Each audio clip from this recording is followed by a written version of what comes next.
1972 അവസാനം, എനിക്കൊന്ന് ക്രിസ്മസ് സമയത്തായിരുന്നു പടം റിലീസായത്. പി എൻ മേനോന്റെ സംവിധാനത്തില് യുണൈറ്റഡ് പ്രൊഡ്യൂസേഴ്സ് നിർമ്മിച്ച ഒരു ചിത്രമായിരുന്നു മാപ്പ് സാക്ഷി. MT വാസുദേവൻ നായരായിരുന്നു അതിന്റെ സ്ക്രിപ്റ്റ്. MT അദ്ദേഹത്തിന്റെ ഒരു ഇന്റർവ്യൂവിൽ ഞാൻ കണ്ടതാണ്. അദ്ദേഹത്തിന് ഒട്ടും താല്പര്യം ഉണ്ടായിരുന്നില്ല. കാരണം ഇദ്ദേഹം ഈ സ്ക്രിപ്റ്റ് ഇവര് തമ്മിൽ, പി എൻ മേനോനും MTയും തമ്മിൽ ഡിസ്കസ് ചെയ്തിട്ട് ഒരു പടത്തിന്റെ സ്ക്രിപ്റ്റ് ആയിരുന്നില്ല, എഴുതിയിട്ടുണ്ടായിരുന്നില്ല. അതിന്റെ ഒരു വൺ ലൈൻ പോലെ അല്ലെങ്കിൽ ഒരു ട്രീറ്റ്മെന്റ് പോലെ എഴുതി വെച്ചിരുന്ന സാധനം മാത്രം അവിടെ നിന്ന് ഇതിന്റെ സ്ക്രിപ്റ്റ് ആകുന്നതിന് മുമ്പ് പി എൻ മേനോൻ ഷൂട്ട് ചെയ്ത് തുടങ്ങി എന്നാണ് MT പറഞ്ഞിരിക്കുന്നത്. അപ്പോൾ അത് MT അതുകൊണ്ട് തന്നെ തന്റെ ചിത്രങ്ങളുടെ ലിസ്റ്റിൽ, ഫിലിമോഗ്രാഫി പറയുന്ന കൂട്ടത്തിൽ തന്റെ ഒരു ചിത്രമായിട്ട് മാപ്പുസാക്ഷി എന്ന് പറയുന്നില്ല. ഇപ്പൊ നമ്മൾ ഗൂഗിളിൽ അവിടെ ഇവിടെയൊക്കെ നോക്കിക്കഴിഞ്ഞാൽ ഈ പരസ്യങ്ങളിലൊക്കെ അങ്ങനെ തന്നെയാണ് വന്നിരുന്നത്. MT തിരക്കഥ സംഭാഷണം MT വാസുദേവൻ നായർ തന്നെയാണ് മാപ്പുസാക്ഷിയുടെ പരസ്യങ്ങളിലൊക്കെ വന്നിരിക്കുന്നത്. പടത്തിലും അങ്ങനെ തന്നെയായിരുന്നു. പക്ഷെ അത് MT അതിന്റെ ഉത്തരവാദിത്തം എടുത്തിട്ടില്ല. കാരണം MT എഴുതിയതല്ല. MT എഴുതിയതിന്റെ ഒരു ട്രീറ്റ്മെന്റ് മാത്രം വെച്ചിട്ട് പി എൻ മേനോൻ തുടങ്ങിയ ഒരു പടമായിരുന്നു. ഞാൻ കഴിഞ്ഞൊരു എപ്പിസോഡിൽ പറഞ്ഞിട്ടുണ്ട്, പി എൻ മേനോന്റെ ഇങ്ങനത്തെ ചില സംഭവങ്ങളോട് എനിക്ക് വലിയ യോജിപ്പില്ലായിരുന്നു എന്ന് ഞാൻ പറയുന്നുണ്ട്. അതിന്റെ ഒരു ഉദാഹരണം പോലെ ഞാൻ പറഞ്ഞെന്നുള്ളേ ഉള്ളൂ ഇത്. അപ്പൊ MTയുടെ എപ്പോഴും സ്വാധീനിച്ചിട്ടുള്ള, അല്ലെങ്കിൽ MTക്ക് താല്പര്യം ഉണ്ടായിരുന്ന ഒരു വിഷയമായിരുന്നു ഈ വൈൽഡ് വെസ്റ്റേൺ പടങ്ങൾ എന്ന് പറയുന്നത്. അത് ഈ മേനോൻ സാറിനും ഉണ്ടായിരുന്നു. ഞാൻ മുമ്പേ റോസിയുടെ കാര്യം പറഞ്ഞല്ലോ, ആ ഒരു ഇത് വുമൺ ഓഫ് ദ റിവർ എന്ന് പറയുന്നത് അതൊരു വെസ്റ്റേൺ സ്വഭാവമുള്ള, തന്നിഷ്ടം, തന്റെ കാര്യം, മറ്റുള്ളവന് എന്ത് വന്നാലും വേണ്ടില്ല, എന്റെ കാര്യം നടക്കണം, എന്റെ ഇത് വേണം, സെക്കൻഡുകൾക്കുള്ളിൽ ഹോൾസ്റ്ററിൽ നിന്ന് റിവോൾവർ എടുത്തിട്ട് വെടിവെക്കുക, 10 സെക്കൻഡിനുള്ളിൽ ഒരാളെ കൊല്ലാൻ പറ്റുക, അല്ലെങ്കിൽ കുതിര സവാരികൾ, മാരക സ്പീഡിൽ കുതിരയെ ഓടിക്കുക, അങ്ങനെയൊക്കെ വന്നിട്ട് വളരെ പരുക്കനായിട്ടുള്ള മനുഷ്യരുടെ ഇതാണ്, കഥയാണ് വെസ്റ്റേണുകളിൽ കൂടുതലായിട്ടും വരുന്നത്. നമ്മുടെ ഇവിടെ വെസ്റ്റേൺ എന്ന് പറ്റിയൊരു സാഹചര്യം ഇല്ലെങ്കിൽ വെസ്റ്റേൺ സ്വഭാവം മനുഷ്യർക്ക്, സ്വാർത്ഥത, എന്റെ ഇഷ്ടത്തിന് വേണ്ടി മറ്റൊരാൾക്ക് എന്ത് വന്നാലും വേണ്ടില്ല, അവനെ ചതിക്കുക, വഞ്ചിക്കുക, കുഴപ്പമില്ല, അവനെ കൊന്നുകളഞ്ഞാലും കുഴപ്പമില്ല, അങ്ങനെയൊക്കെ വരുന്ന മനുഷ്യരുടെ ഒരു രീതിയുള്ള ഒരു സ്വഭാവ സവിശേഷത, അതാണ് ഈ വെസ്റ്റേൺ സ്വഭാവം എന്ന് പറയുന്നത്. അത് MTയുടെ മോഹൻലാലും സുമലതയും ഒക്കെ അഭിനയിച്ചൊരു, സലിം ഗൗസും ഒക്കെ അഭിനയിച്ച പടമില്ല താഴ്വാരം എന്ന് പറഞ്ഞ്, അതിന്റെ പരസ്യവാചകത്തിൽ നോക്കിക്കഴിഞ്ഞാലും അറിയാൻ പറ്റും, അവൻ എന്നെ കൊല്ലാൻ ശ്രമിക്കും, ചാകാതിരിക്കാൻ ഞാനും. ഇത് ആ ഒരു വെസ്റ്റേൺ പടങ്ങളുടെ സ്വഭാവം മുഴുവൻ അതിൻ്റെ അകത്തുണ്ട്. കൊല്ലുക, കൊല്ലപ്പെടാതിരിക്കുക, അല്ല കൊല്ലിക്കുക എന്നൊക്കെ പറയുന്നത്, കൊല്ലപ്പെടാതിരിക്കുക എന്ന് പറയുന്ന ആ ഒരു സ്വഭാവം സർവൈവലാണ്. സർവൈവൽ ഓഫ് ദി ഫിറ്റസ്റ്റ് എന്ന് പറയുന്ന പോലെ, പ്രകൃതി ദുരന്തങ്ങൾക്ക് വേണ്ടിയിട്ടല്ല, ഈ മനുഷ്യർ തമ്മിൽ അങ്ങോട്ടും ഇങ്ങോട്ടും ഉള്ള ഒരു ഇതിന്റെ ഇടയ്ക്ക് സർവൈവ് ചെയ്യാൻ പോകുന്ന ഒരു കാര്യം. അങ്ങനത്തെ ഒരു സബ്ജക്റ്റ് ആയിരുന്നു ഈ മാപ്പ് സാക്ഷി എന്ന് പറയുന്നത്. ഇവിടെ ഇത് കുതിര ഇതൊന്നും അല്ല, അങ്ങനത്തെ ഒരു സാധനമല്ല, തോക്കോ ഇതൊന്നുമില്ല. പരുക്കന്മാരായ 3, നമുക്കറിയാമല്ലോ പണ്ടത്തേക്ക്, ഇപ്പോഴത്തെ പോലെ സ്മൂത്ത് ഡ്രൈവിംഗ് അന്നായിട്ടില്ല. ഇവിടെ 72 വരുന്നു, അതിനൊക്കെ മുമ്പ് നടക്കുന്ന ഒരു കഥയാണ്. അന്ന് ലോറി, ബസ്, ഇതിന്റെ വലിയ വാഹനങ്ങളുടെയൊക്കെ ഡ്രൈവർമാർ, ഈവൻ കാറിന്റെ അംബാസഡർ കാർ ഓടിക്കുന്നവർ പോലും ഈ ഡ്രൈവർമാർ വളരെ അഭിമാനത്തോടു കൂടി, ഇച്ചിരി അഹങ്കാരത്തോടു കൂടി തങ്ങളുടെ ശക്തിയിലുള്ള ഇത് കാണിക്കാൻ വേണ്ടിയിട്ട് വളയം പിടിക്കുന്ന കൈകളായത് എന്ന് പറഞ്ഞിട്ട് പറയുമായിരുന്നു. എന്ന് പറയുന്ന പോലത്തെ, അതായത് വളരെ പരുക്കൻ സ്വഭാവമുള്ള, ഒരു വളമൊക്കെ എടുത്തു വരണമെങ്കിൽ ജോലിക്ക് തിരിക്കണം എന്നുള്ള മട്ടിലുള്ള ആയിരുന്നു ഈ ലോറി ഡ്രൈവിംഗ് എന്നൊക്കെ പറയുന്നത്. അപ്പൊ അങ്ങനത്തെ ലോറി ഡ്രൈവറായിട്ടുള്ള 3 പേര്, ഒന്ന് മധുസാറാണ് ചെയ്യുന്നത്, മധു, പിന്നൊന്ന് ബാലൻ കെ നായരാണ്, പിന്നൊന്ന് നെല്ലിക്കോട് ഭാസ്കരനാണ്. ഇവർ 3 പേരാണ് പ്രധാന കഥാപാത്രങ്ങളെ അവതരിപ്പിക്കുന്നത്. അപ്പൊ ഇവര് ഈ പടവും ഇതിലില്ല കേട്ടോ, യൂട്യൂബ് പോലുള്ള മീഡിയത്തിലെ, ഈ സോഷ്യൽ മീഡിയയിലൊന്നും ഇല്ല. അതുകൊണ്ട് ഞാൻ എന്റെ കഥ കുറച്ചുകൂടെ ഒന്ന് സൂചിപ്പിക്കാം. ഇനി നിങ്ങൾക്ക് ഈ പടം കാണാൻ പറ്റുമെന്ന് തോന്നുന്നില്ല, കാരണം അത് ഇല്ല, ഒരിടത്തും ഇല്ല. ഒത്തിരി അന്വേഷിച്ചിട്ടൊന്നും ആ പടം കിട്ടാനില്ല, നഷ്ടപ്പെട്ടു പോയി എന്നാണ് അറിയുന്നത്. അപ്പൊ ഇങ്ങനെ 3 ഡ്രൈവേഴ്സ്, അവരുടെ കൂട്ടത്തിലേക്ക് ഒരു യുവതി, ജയഭാരതിയാണ് ആ വേഷം ചെയ്യുന്നത്. ഇവര് വീട്ടിലെന്തോ പ്രശ്നങ്ങളൊക്കെ ആയിട്ട്, അല്ല അനാഥയായിപ്പോയി, ഇവര് അവിടെ നിന്ന് അവരുടെ സ്വന്തം വീട്ടിൽ നിന്ന് ദൂരെയുള്ള ഇരിങ്ങല്ലൂർ എന്ന് പറഞ്ഞൊരു സ്ഥലമുണ്ട്. ആ ഇരിങ്ങല്ലൂരേക്ക് പോകുന്നത്, ഈ കഥ നടക്കുന്നത് നമ്മുടെ തൃശ്ശൂർ അപ്പുറത്ത് കുന്നംകുളം, മറ്റേ കുറ്റിപ്പുറം, വളാഞ്ചേരി എന്നൊക്കെ പറയുന്ന പോലത്തെ ഏതോ ഒരു സ്ഥലത്ത് നടക്കുന്ന അങ്ങനത്തെ ഒരു സാങ്കല്പിക ഗ്രാമത്തിലാണ്. അവിടെ ഇരിങ്ങല്ലൂർ എന്ന് പറയുന്ന സ്ഥലത്തേക്ക് ഈ യുവതിക്ക്, ജയഭാരതിക്ക് പോകണം. അങ്ങനെ പോകാനായിട്ട് ഇവള് വരുന്നു. അപ്പൊ അവിടെ അതിന്റെ അടുത്ത് തന്നെ അങ്ങോട്ട് പോകണം. അപ്പൊ അവിടെ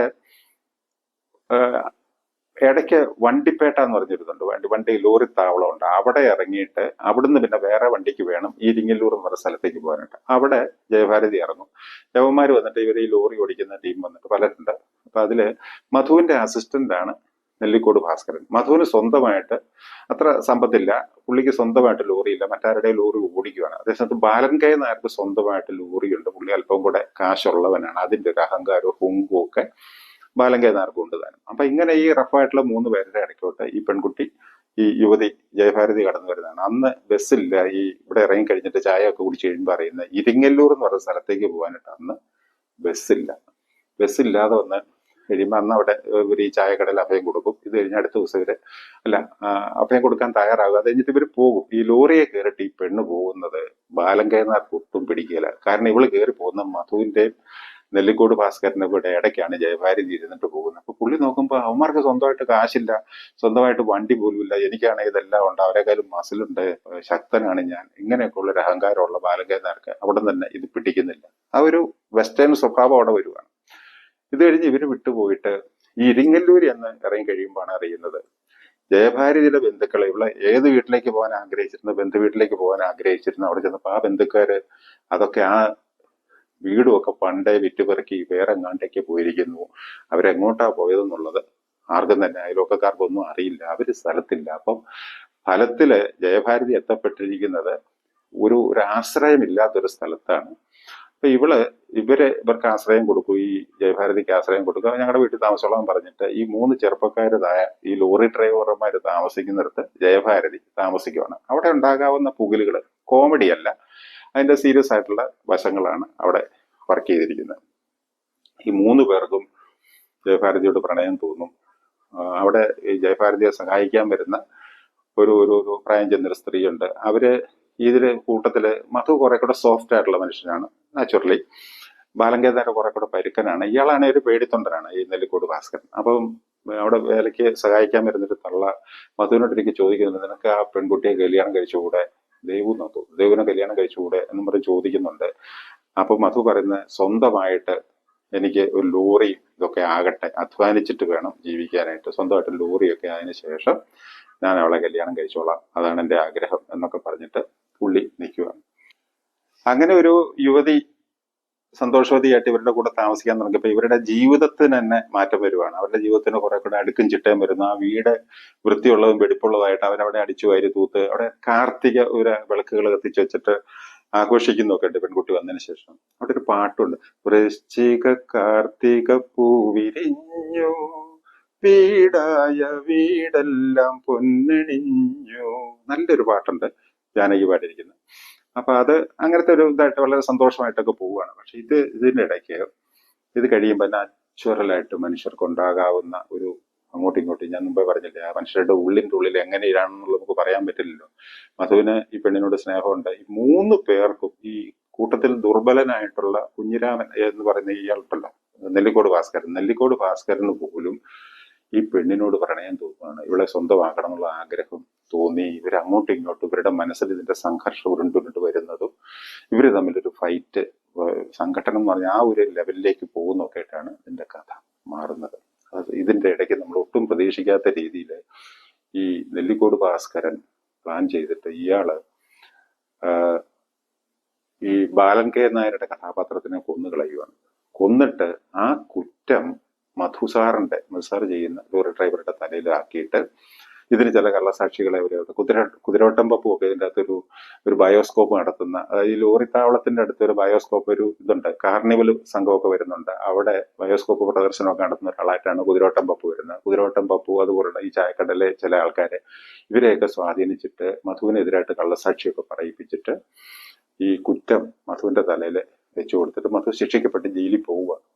അങ്ങനെ ചെയ്യാത്ത കുറ്റത്തിന്, സ്വന്തം കൂട്ടുകാരനായിട്ടുള്ള ലോറി ഡ്രൈവർ ബാലൻ കെ നായരെ കൊന്നു എന്നുള്ള കുറ്റത്തിന് കള്ളസാക്ഷിയും ഇതൊക്കെ അതിന്റെ ബലത്തില് മധു ജയിലിൽ പോകേണ്ടി വരും.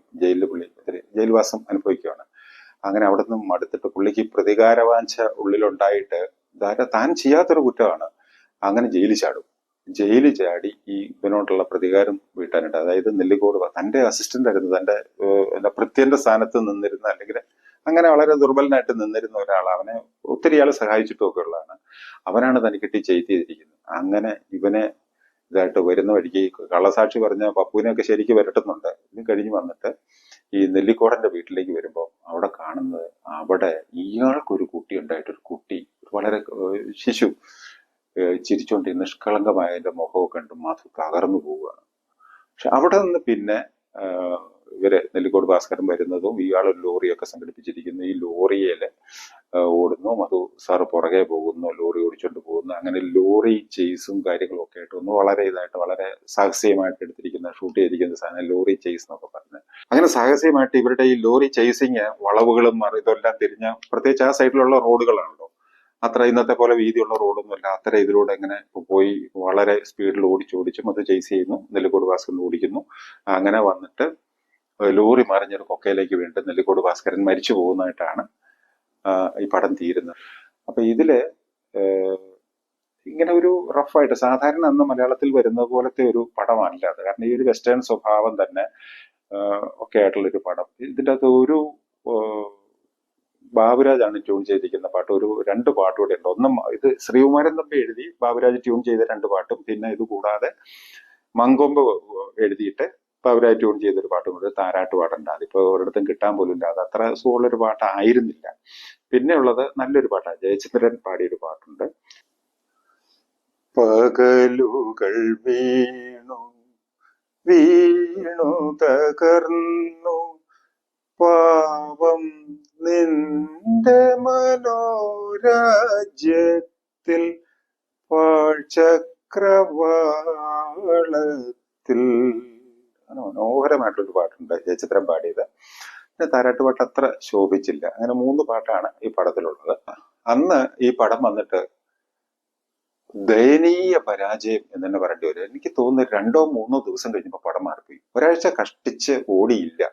അത് എന്തുകൊണ്ട് അങ്ങനെ സംഭവിച്ചു എന്നുള്ളത് മധു, ബാലൻ കെ നായർ, നെല്ലിക്കോട് ഭാസ്കരൻ അവരൊക്കെ നല്ല മാർക്കറ്റ് വാല്യൂ ഉള്ളവരാണ്. പ്രത്യേകിച്ച് അന്നത്തെ കാലത്ത് ജയഭാരതി, ശങ്കരാടി, കുതിരോട്ടം ഇവരൊക്കെ ഉണ്ടായിരുന്നിട്ട്, MD വാസുദേവൻ നായർ, ഇതൊക്കെ PN മേനോൻ ഇതൊക്കെ ഉണ്ടായിരുന്നിട്ട് ഈ പടം ദയനീയമായിട്ട് പരാജയപ്പെട്ടു. അത് എന്തുകൊണ്ടാണെന്നുള്ളൊരു പിടിയില്ല. പരസ്യത്തിന്റെ കുറവായിരുന്നോ അതോ എന്താ അതിന്റെ പരസ്യത്തിന്റെ കുറവായിരിക്കണമല്ലോ.